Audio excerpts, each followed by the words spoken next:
నిన్న మొన్న అయోధ్యలో రామ మందిరంలో ప్రాణ ప్రతిష్ఠ జరుగుతున్నప్పుడు ప్రియులారా, నేను ఒకవేళ ప్రభువులోనికి రాకపోతే మా ఊళ్ళో కృష్ణుని గుడి కట్టాలని స్థలాన్ని కూడా చూసుకున్నాను. నేను గురువాయూరు, కేరళలో గురువాయూరుకు పోయి వచ్చిన తర్వాత మా ఊళ్ళో కృష్ణుని గుడి ఎందుకు లేదు, అసలు కృష్ణుడే సృష్టికర్త అని చెప్తున్నప్పుడు కృష్ణుడికి అసలు మనకు గుడి ఎందుకు లేదు, రాముల వారి గుడి ఉంది కానీ అసలు కృష్ణుడికి గుడి ఎందుకు లేదని కృష్ణుని గుడి కట్టడానికి కావలసిన అన్ని రకాలుగా నేను ప్రిపేర్ అయిపోయాను. నేను అనుకున్నా, ఒకవేళ నేను ఆ గుడి కట్టుంటే ప్రియులారా ఆ గుడిలో కూడా ఇలాంటి ప్రాణ ప్రతిష్ఠ ఇలాగే జరుగుతూ ఉండేదేమో అనుకున్నాను నేను ప్రియులారా. కానీ నేను అనుకోలేదు, నా జీవితంలో నేను క్రీస్తుని వెంబడిస్తానని, వెంబడించడమే కాదు క్రీస్తుని ఊరూరా తిరిగి ప్రకటించి ప్రియులారా ఆయన సేవ చేస్తామని అనుకోలేదు.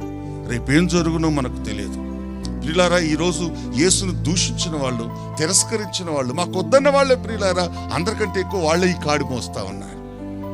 ఇదేందో విచిత్రం, నాకు అర్థం కాదు. మనం సౌలు పౌలుగా మారిన చరిత్రను చూసుకుంటూ వస్తే ఈరోజు ప్రపంచంలో ఎంతమంది ప్రియులారా క్రీస్తు యొక్క కాడి మోస్తూ ఆయన నామాన్ని మహిమపరుస్తున్నారు.